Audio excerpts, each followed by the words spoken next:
Ma force de dialogue, tout savoir sur les élections TPE avec la CFE-CGC. Bonjour à toutes et à tous et merci d'écouter ce 4e et dernier épisode de notre série de podcasts consacrée aux élections professionnelles dans les très petites entreprises. Dans les éditions précédentes, nous avons parlé des enjeux du scrutin avec la CFE-CGC qui représente les salariés de l'encadrement et l'UDP qui représente les entreprises de proximité. Dans le 3e podcast, vous avez aussi entendu le témoignage de Carole, juriste salariée dans une petite association. Aujourd'hui, nous rencontrons une autre salariée de TPE. Il s'agit de Christelle, qui est préparatrice en pharmacie statut cadre dans une officine rurale dans le Loiret. Madame, bonjour. Bonjour Christelle. Bonjour. Ma force de dialogue. Merci de nous recevoir pendant votre pause déjeuner. Alors, ça fait combien de temps que vous exercez ? Ça fait 30 ans que je suis préparatrice en pharmacie et ça fait 2 ans que je travaille dans le Loiret. Expliquez-nous alors en quoi consiste votre métier ? Donc mon métier, c'est délivrer les médicaments, tester les gens, vacciner les gens. Donc en fait, je suis professionnelle de santé à part entière, sachant qu'en officine, il y a 2 diplômes autorisés à délivrer le médicament, le pharmacien et le préparateur. Et alors, quelles sont les spécificités de votre travail ? Nous, à l'école, on apprend la physique, la chimie, les interactions, mais pas forcément l'humain, le relationnel avec le patient. Ça peut être plus ou moins difficile. Vous pouvez avoir des patients qui sont agressifs, il faut bien expliquer, etc. Donc, il y a tout ça à gérer et ça s'apprend au fil de l'eau, en fait, au fur et à mesure de la carrière. Et en parlant de carrière, j'arrive en fin de carrière. Moi, je suis à 10 ans de la retraite. Et là, ce qui me pèse, par exemple, c'est la station debout derrière le comptoir, 10 heures par jour. Ma force de dialogue.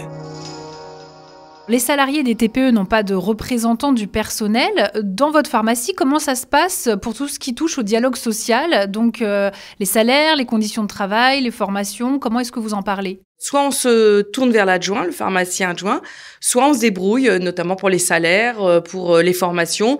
Bon, les salaires, c'est le petit plus, parce que sinon on est payé à la grille.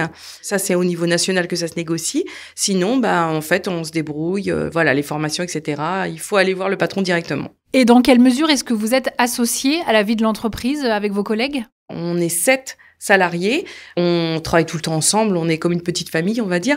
Donc sur certaines questions, par exemple, là, on a dû parler des samedis après-midi, on était ouvert le samedi après-midi, et pour embaucher 2 personnes supplémentaires, l'employeur nous a demandé si il pouvait fermer les samedis après-midi. On a été consultés, on s'est concertés ensemble, et on a accepté parce qu'en fait, évidemment, le travail nécessitait 2 postes supplémentaires. Et s'il y avait un conflit ou un problème, vers qui est-ce que vous pourriez vous tourner ? Dans mon entreprise, c'est le pharmacien adjoint qui est référent de l'employeur. C'est vraiment son bras droit. Donc, c'est vraiment sur le pharmacien adjoint qu'on se retourne quand il y a quoi que ce soit. Et c'est lui qui fait le relais.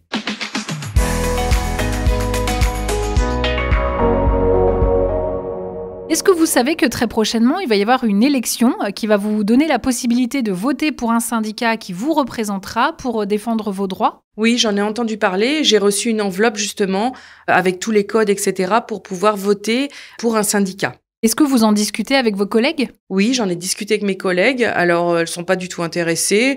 Moi, j'ai appris à voter sur toute élection. Donc, je vais voter, mais il y en a certaines, elles ont jeté l'enveloppe, ça les intéresse pas. Et pourquoi, pour vous, c'est important ces élections TPE ? Je vote dans toutes les élections, qu'elles soient politiques ou au niveau du travail, parce que j'estime que c'est des gens qui vont nous représenter, qui vont dire ce qu'on a à dire et j'espère que ça sera bien fait. Merci beaucoup Christelle. Merci à vous. Si vous souhaitez en savoir plus sur les élections TPE, n'hésitez pas à consulter le site de la CFE-CGC, cfecgc.org. Merci d'avoir écouté cet épisode et n'oubliez pas d'aller voter.